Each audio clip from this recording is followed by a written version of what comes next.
ஓம் ஸ்ரீம் குருவே நமக. அனைவருக்கும் வணக்கம். சிவதர்ஷித் அஸ்ட்ரோ அண்ட் வாஸ்து சேனலுக்கு தங்களை அன்போடு வரவேற்கின்றேன். இன்னைக்கு விஷ்ணுபதி புண்ணிய காலத்தை பற்றி பார்க்கலாம். விஷ்ணுபதி புண்ணிய காலம் அப்படிங்கிறது என்னன்னா, வாழ்க்கையில் ஏதாவது ஒரு வகையில் ஒருத்தவங்களுக்கு கஷ்டம் இருக்குது, ஒரு பிரச்சனை இருக்குது, ஒரு மன கஷ்டம் இருக்குது அப்படின்னா நம்மளுக்குன்னு ஒரு 4 நாள் கடவுள் நியமிச்சிருக்கார் அப்படிங்கிறதுனால எடுத்துக்கலாம்.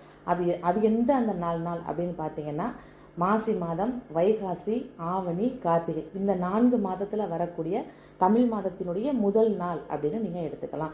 சூரியன் ஒரு ராசியில் இருந்து அடுத்த ராசிக்கு பிரவேசிக்கிறனால தான் நம்ம சூரியனுடைய சஞ்சாரம், மாத பிறப்பு அப்படின்னு சொல்கிறோம். ஸோ அந்த முதல் நாளை தான் நம்ம விஷ்ணுபதி புண்ணிய காலமாக நம்ம எடுத்துக்கணும். எதனால் அந்த நாள் நம்ம எடுத்துக்கிறோம் அப்படின்னா, லக்ஷ்மி நரசிம்மராக விஷ்ணு பகவான் அவதரித்த நாள் தான் இந்த விஷ்ணுபதி புண்ணிய காலம்.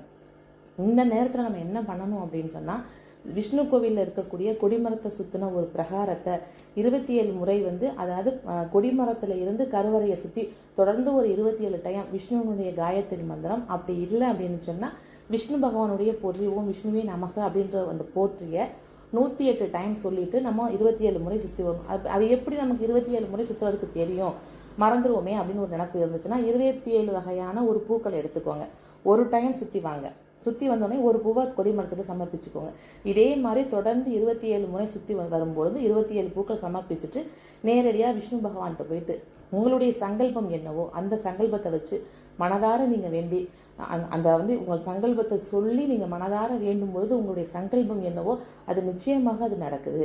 இது எல்லாருமே பார்த்த ஒரு உண்மை. அதாவது ஒரு புண்ணிய காலத்திலையும் விஷ்ணுபதி புண்ணிய காலத்திலையும் நீங்கள் போய் இந்த கடவுளை தரிசிக்கணும். ஒரு விஷ்ணுபதி புண்ணிய காலத்தில் போய் தரிசிச்சிட்டிங்கன்னா அடுத்த டைம் கூட அது நடப்பதற்கு வாய்ப்பு இருக்குது. தொடர்ந்து ஒரு வருடத்திற்கு 4 முறை வரும். ஸோ இந்த 4 முறையுமே போகும்போது அது மிகப்பெரிய சிறப்பாக இருக்கக்கூடியது. ஸோ இது நம்ம தரிசித்ததுக்கு அப்புறம் நம்ம ஏதாவது ஒரு ஸ்வீட் செஞ்சுட்டு போய் அங்கே வரக்கூடிய பக்தர்களுக்கு நிவேதனமாக நம்ம கொடுக்கலாம். ஸோ இதையெல்லாம் நம்ம சேர்த்து செய்யணும்.